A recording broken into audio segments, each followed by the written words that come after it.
Hey guys, welcome back to the Linux Tube. Thank you for being here. You are appreciated more than you could know. Alright, today we're actually going to be going into something a little bit more fun. But first, I need to go ahead and hit that subscribe button or that like button for me. Because, yeah, it's like 2 a.m. in the morning and I'm making this video just for you. So let's go ahead and make sure we get into this pretty quick and sweet. So today we're going over Ubuntu Studio. It's a distribution just like all of the other Ubuntu distributions that is made to make life simple, easy, and well, simple again. Because this distribution is made for content creators of all kinds, writers, graphics designers, content creators like video content creators like us. So I know the video may look different today. That's all right. I'm using my actual webcam. But I'm going to go ahead and get on with it, and I'll see you after the intro. Stick around.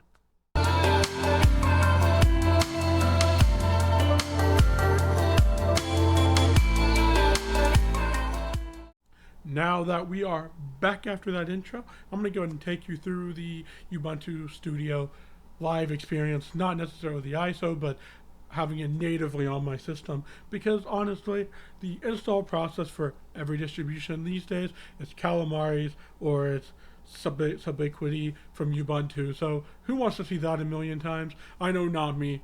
I bet so for you too. So we're going to go ahead and go through this, but first things first, you got to shrink myself down. I'm gonna not worry about putting an overlay this time around because you don't need that. I don't need that. It'll save us both some time. So let's go ahead and just click on for the OBS. So I'm going to minimize that. We're going to go ahead and I'm going to go ahead and take you through the individual applications on this distribution and tell you what I did install and what was there natively. So we're going to go here to the little icon. We're going to go to audio production. There's a million different utilities in here. I could not go through all of them, to be honest with you. But studio controls, that's pretty basic. I'm going to take you through this one. Has some more advanced things if you want to learn how to use Jack. If you don't know what Jack is, go check up the Arch Wiki on that. It's really cool. It's an alternative to ALSA. If you don't know what ALSA is, I recommend you go read about that as well, because everything you're doing on Linux is going to connect with that, and in most cases likely, so you are going to want to be informed about that. So what we're going to do is we're going to go back down here to audio production. I'm going to go down to Ardor, a great utility if you're trying to change the amount of kilohertz per se or that type of stuff, but there's also more advanced features you can do with it. But I'm actually using something proprietary over on Windows for my audio editing now. It's actually from Presonus, the person that, or the company that makes my audio equipment. So as you can see here, I did have a testing one just as I was learning about it last time. So we'll go ahead and open that real quick. I'm going to highlight this specifically because it's a great piece of software if you're just getting into this. I'm still learning audio editing, and I bet you are too. So this is what I recommend you start with. Or if you know what Audacity or Tenacity, a fork of Audacity is, start with that as well as a very basic understanding way to learn. So we'll go ahead and see. You see this here. I'm not going to go deep into it, but just wanted to show you what it was. And I recommend you talk to somebody that knows more about it than I do. So what we'll go ahead and do is we'll go here, we'll go to audio production again. Audacity, like I mentioned, there's a few more. Hydrogen, LMMS, that's an open source audio suite thing to modify audio and make stuff. Then there's quite a few more down here. I'm not going to go through them because, again, I'm not an audiophile, but for those that are out there and that are, it's all there for you. Then we have our graphic design. This is where I more specialize in, and I do a lot more in. There's Blender for 3D modeling. There's GNU, or the GIMP for, image manipulation. Then there's Inkscape, which is good for free-for-all drawing. Same thing with Krita, LibreOffice Draw. I honestly don't recommend any of you using that to do your drawing. Just use something else that's made for it. My Paint, that's literally Microsoft Paint, but on Linux. No point in using that. Then there's Ocular, which is to open PDFs. That's if you're going to use those. Then you have PicoPixel. Never heard of this. Go ahead and open it real quick. And let's see. So we'll hit OK. Oh, it's another drawing application. Nice. Go ahead and close it out. We'll go back. And then we'll go ahead and go through the graphic design again. Synfig is for making your own books, that type of stuff. So if you're ever wanting to be an author, good piece of software to use. And then we have video production. Again, Blender you can technically use. But then there's these I've never heard of. Never heard of that. I use Kden Live. OBS Studio is what I'm recording this with right now. There's one limitation that I wish they would change, and that is making it where I can go to 192,000 kilohertz instead of 48. That's really interesting that that's the highest level you can go. If you know how to change that, and if you can, let me know down in the comments, because I want to make this content better for you and for me, because I know I like editing things more if it sounds better. So what we'll go ahead and do is go down more, Q prompt. That's a prompter. So if like you're making a video like this, but you like to read and be able to know exactly what you're going to say ahead of time, that's amazing. And there's subtitle editor. It's for subtitles. And then there's something else, again, I've never heard of. But we'll go ahead and go down to development. This is exactly what it sounds like. These are for Git. Kate is your text editor, which is very simple. This is a simple text editor. Then we have our internet, which is Chromium. I installed this. Discord, I actually have two versions. There's a recommendation that you do not use the snap. It is broken as all craziness. I recommend you either use the Flatpak or you use the native application. Then we have Firefox. This is so fast on this distribution. Watch this. That's the fastest I've ever seen it open. So there is that. I actually use this as my daily browser again. I did have Mercury because typically it's faster, but I've actually found Firefox is faster than Mercury on this. And then KDE Connect, as you probably all know, connects your phone to your computer. Then you have Castle or IRC, it's an IRC client, then your email client. And we'll go to media playback. Alyssa allows you to do video, I believe music. Then Haruna Media Player is an alternative to VLC. VLC is a much better piece of software. I recommend you use that. Then we'll make something else. Kodi is a video player, but if you know what you know, you know what you know. And then we have the Office, for which is the LibreOffice suite. Honestly, I think this is the wrong choice to put. Don't even bother with it. I know it's for creators. I understand that.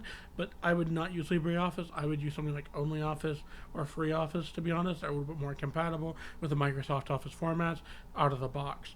Then we have Science and Math. It's just another one of those. Settings, additional drivers. This is basically, if you have some proprietary hardware and you want to detect your drivers, this is a great tool. Command Manager is a theming engine. NVIDIA X Server, I had an NVIDIA card in this, or it was an accelerator card. I'm not going to keep it in there. I took it out.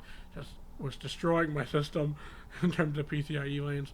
Pulse Audio Volume Control, or PAVU Control, really good control panel for your audio. Just be careful. You can break things if you don't know what you're doing. Software sources, exactly what it sounds like. Software and updates is where you can go in and see your updates. I'm going to click it so I can show you something. Back here in this final tab, there's Ubuntu Pro. If you want to use your device for the next 10, 15 years without it ever changing, besides security updates, that's what you want to use. They give you up to 5 devices for free, so go ahead and use it if you are using your device as a daily driver. Very, very important, and I highly recommend you do that, considering they give a free option.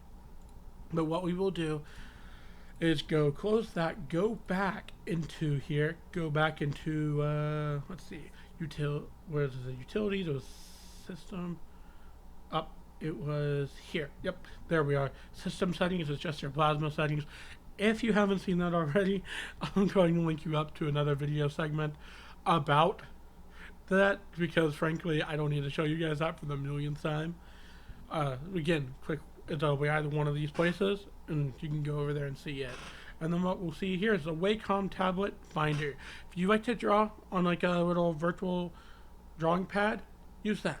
It'll make it so much easier, and if you're doing content creation, it makes it easier too. It's actually probably going to be one of the investments I try to make going forward, because I have to do everything on the mouse. It's kind of painful.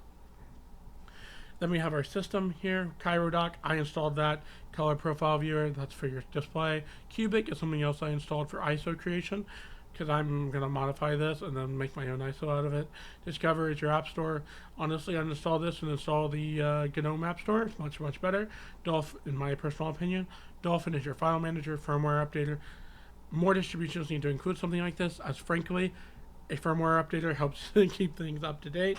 Info Center is exactly what your system's about and what's in it. I mean, here, I'll quick hit, see, that's it. It's just the last page on the KDE settings panel. Then we have our system continued. Let's see, then we have KDE Partition Manager. A lot like Gparted. I mean, it's literally KDE's alternative to it. It functions very similarly. If you know anything about Gparted, console is your terminal emulator. K-Wallet Manager, don't mess with that if you don't know what you're doing. I would recommend you read up on the Arch Wiki, because that could be an entire video of itself. Then there's a menu editor, again. NVIDIA, again. Report a problem. That's if you're having problems, Let them know. You're using a piece of software for 100% free, no monetary value, and you might as well let them know what's wrong, because they might be able to fix it, again, for free. Software is a GNOME software. It's already here, so yeah, just use that instead of Discover. It's so much better. Then we have our startup disk creator. Oh, wow. Oh, it's just like Popsicle. It makes it where you can make your own ISO on your thumb drive, or put it on your thumb drive. That's nice. Then we'll see here the Ubuntu Studio Audio configuration, the best tool that has ever existed on Linux, in my personal opinion, and here's why. The Ubuntu Studio Audio configuration allows you to change the kilohertz and the buffer size on your system. Absolutely great. I mean, it has literally saved my audio game entirely, and that's why I'm mainly using this. And there's one other reason I'll explain in a minute. Then we have the Ubuntu Studio installer. I'm still confused as all heck why they leave the installer, the Subiquity or Ubiquity, whatever they're calling it these days, installer as after the fact. Why? Then we have utilities, Arc, which is your extractor, your expander, etc. Cubic, we've already gone over. Emoji selector, self. Obviously, you know what that is. Flat Seal is permissions for your Flatpaks. I installed that. Gnote is a notes application. Kate, again, text editor. Kcalc is a calculator application. And then there's Kwrite, which is a more advanced notepad, or kind of notepad text editor. Let me go ahead and drag it over for you so you can see it. See if you see here, we hit new. It works very well. And then what we'll do is we'll go back here. We'll go back to where we were at. And then you'll see there's Spectacle. Spectacle is an extremely important application if you do any type of content creation. You can hit print scroll whenever you're in that, and it should be able to let you just take the screenshots. And just as a little thing there, if you haven't already, go set up your own custom key bindings and KDE Plasma settings. It'll save your life and make things so much easier, and then you don't have to relearn everything. Then there's the Ubuntu Studio information. I already mentioned all of this. This is still my favorite utility. And then ask Ubuntu, their forum, if you have any questions. Or, heck, if you don't want to go over there, go down to our Discord. It's in the link.